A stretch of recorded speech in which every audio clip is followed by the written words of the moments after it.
Hi guys! Welcome sa aking vlog. Ngayon, isi-share ko naman sa inyo ang pag-unboxing ko dito at pagre-review dito sa Tenda 5G Wi-Fi router.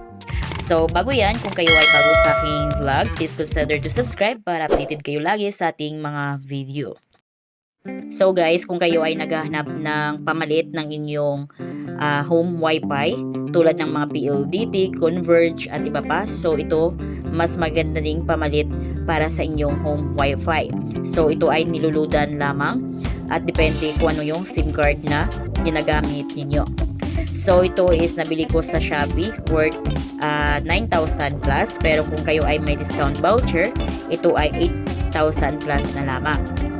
So para sa mga work from home na may mga PLDT home Wi-Fi kayo or kung ano yung Wi-Fi ninyo sa bahay, is pwede itong pang spare or pamalit ninyo kung halimbawa work from home kayo at kung minsan walang connection or down ang connection ng PLDT halimbawa, so pwede itong pamalit itong Tenda 5G Wi-Fi router.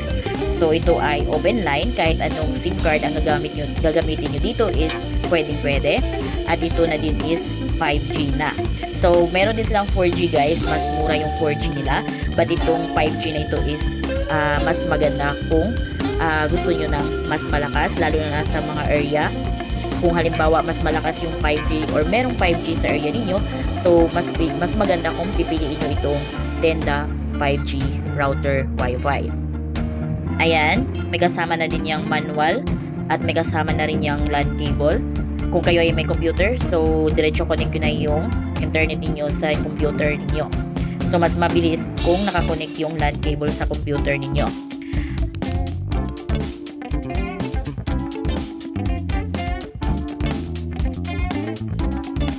Bali, dalawang LAN cable yung pwede niyo mailagay dito guys.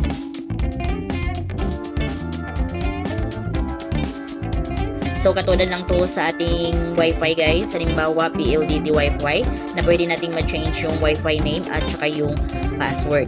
So pagkadating ng ating router na ganito, so lagyan nyo lang ng SIM card. Kahit anong SIM card is pwede. Then makikita nyo dyan yung tulad nito, push until it clicks. Click nyo lang yan. Then salpak nyo lang yung SIM card na naka-unli na or kaya may promo na. So, ang ginagamit ko dito is yung Gumo SIM card, yung unli for 30 days para bukod sa nakatipid na is mas stable yung signal. Ito yung description niya. Ito yung mga features niya such as 5G or 4G full network connectivity na. Ang nakaganda din dito, pwede kayong makakonect up to 64 devices. Yes guys, hanggang 64 devices ang pwedeng connect dito sa ating 5G Tenda Wi-Fi. Then, ang nakaganda din dito is mas mabilis na siya compare mo sa 4G Wi-Fi.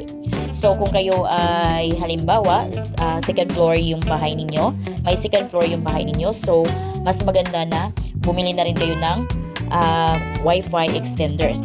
Tulad dito sa bahay namin, nasa taas or nasa second floor, nakalagay yung Tenda Wi-Fi namin.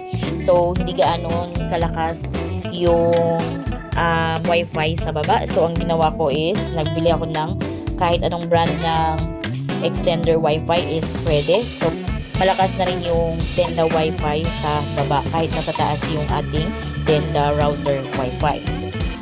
So, ito yung mga dapat nyong malaman sa Tenda Wi-Fi guys. Just keep on watching. Wi-Fi 6 5G NR router. Installation guide. Package contents. Appearance. Internet indicator. 4G and 5G signal indicator. Wi-Fi indicator. Mesh or WPS button. LAN port. 1 or LAN port. Power jack. SIM card insertion direction. Cover. The nano SIM card slot and RSD button can be found after opening the cover. Power button. The router starts up automatically after it's powered on. Press this button to turn it on or off. Install a nano SIM card. Open the SIM card cover on the bottom panel of the 5G router. See the silkscreen direction on the left. Insert a nano SIM card with the chip facing down and the notch facing left into the slot. You will hear a click after the installation is completed. Close the SIM card cover. Power on the router. Use the included power adapter to power on the 5G router. Wait a moment. The 5G router is connected to the internet when the internet indicator lights solid on. Remove Nano SIM card.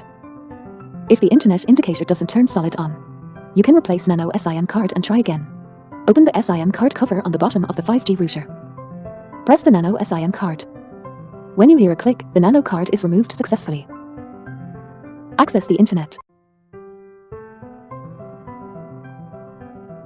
Wi-Fi enabled device. Connect your Wi-Fi enabled devices to the Wi-Fi network of the 5G router. Tap Settings. Enable WLAN. Locate and select the Wi-Fi of the 5G router. Wait a moment.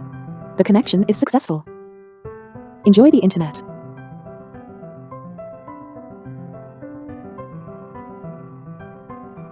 Wired device. Connect your computer to the Ethernet port of the 5G router using an Ethernet cable. Set Wi-Fi name, Wi-Fi password, and login password on the web UI. In modern life, a fast and stable internet connection is essential. The 4G network may have some issues like insufficient signal coverage and unstable connections, affecting your work and quality of life. It's time to consider upgrading to 5G. Today, let's get to know the new 5G mobile router, 5G01, to unlock the 5G world for you. Just insert the SIM card, power it on, and enjoy the plug and play, no setup needed. Easily experience smooth online gaming, streaming, video calls, VR, and remote meetings. Why upgrade to 5G? One word, speed. 5G is 20 times faster than 4G.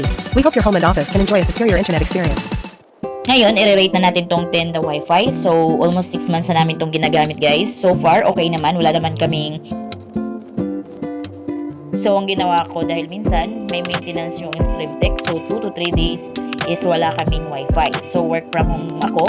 So, kailangan ko talaga ng spare. So, ang ginawa ko, guys, naghanap or nag-research talaga ako ng maigi kung anong pwedeng pamalit sa home wifi namin. So, itong Tenda 5G home wifi yung nahanap ko, kaka-search ko.